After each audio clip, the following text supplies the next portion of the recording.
ধূপ চাকি জ্বলাই সকলোৰে মনবোৰ পবিত্ৰ লাগে নহয় জানো মোৰতো হয় মানে গা পা ধুই লৈ ধূপ চাকি জ্বলাই ল'লে মানে একদম ভাল লাগি যায় আৰু মনটো তাৰপিছত এয়া ধূপ চাকি জ্বলাই ল'লো গা পা ধুই লৈ তাৰপিছত ওলাই লৈছোঁ একেবাৰে ছোৱালীক পঠিয়ালোঁ এতিয়ালৈকে আৰু ল'ৰাকলিয়ে এনেদৰে ল'ৰাই খেলি আছে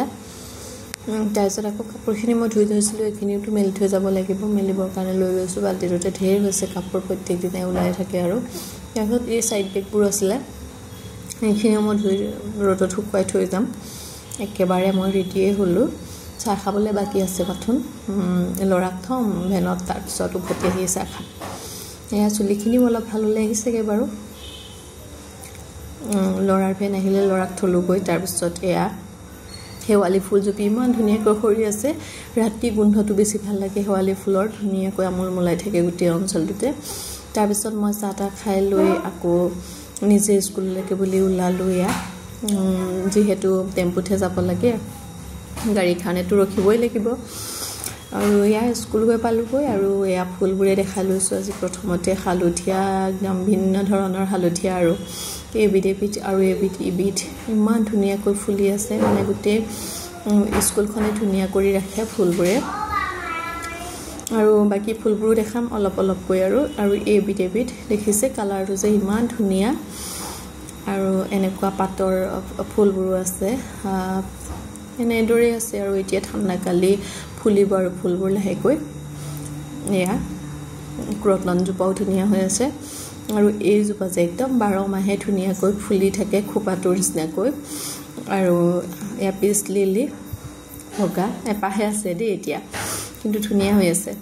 আৰু এয়া বিচাৰ নিচিনা কি নাম নাজানো কিন্তু ধুনীয়া হয় চুই চাবলৈ অলপ কিবা লাগে আৰু বিচা টাইপ লাগে যে আৰু এইজোপা যে কালাৰটো যে কি কম আৰু ইমান ধুনীয়া মানে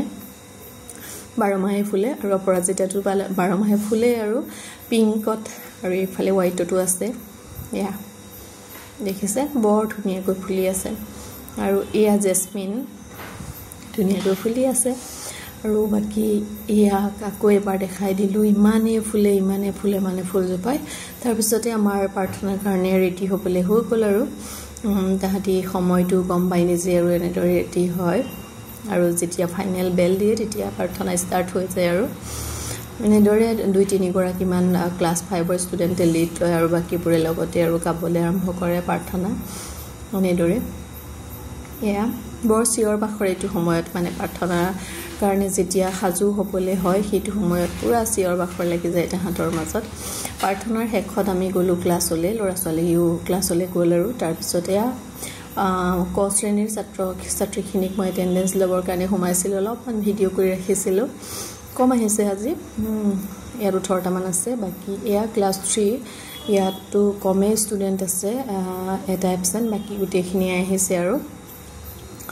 এয়া ইমান দিনৰ দিনটো চিঞৰিয়ে থাকিব লগা হয় তাহাঁতৰ কাৰণে নহবা নপঢ়ে বা হুলস্থুল কৰে সেয়াই কিন্তু তাৰ মাজতে আৰু এনেদৰে চলাই যাব লাগে আৰু তাৰপিছত আহিল দুলীয়াজানৰ পৰা এগৰাকী বাইদেউ যিগৰাকী বাইদেউ হেড পোষ্টতে আছে বুলি কৈছে আৰু তেওঁ আমাৰ স্কুলখনৰ নাম শুনি সেয়া চাবলৈ আহিলে আৰু তেওঁক সম্বৰ্ধনাও জনোৱা হ'ল আৰু যিহেতু প্ৰথমবাৰ আহিছে তাৰপিছতে মই গ'লোঁ লেজাৰৰ পিছত ক্লাছ 5লৈকে টিচাৰ আজি অলপ কমি আছিল সেয়াই আজিৰ তাৰপিছত হ'ল আমাৰ ছুটি এয়া ছুটিৰ সময়ত জাতীয় সংগীত গাই সকলোৱে শাৰী পাতি ঘৰলৈকে বুলি উভতিছে আৰু ল'ৰা ছোৱালীসকলে গাৰ্জেনখিনি যিহেতু বাহিৰতে ৰখি থাকে তাহাঁতৰ কাৰণে আৰু যিসকলে নিজে পাৰে নিজেতো যায়গৈ আৰু ডাঙৰখিনি সৰুখিনিৰ কাৰণে গাৰ্জেন আহে এয়া তাহাঁতক পঠিয়াই মেলি লৈ আমিও নিজৰ ঘৰলৈ বুলি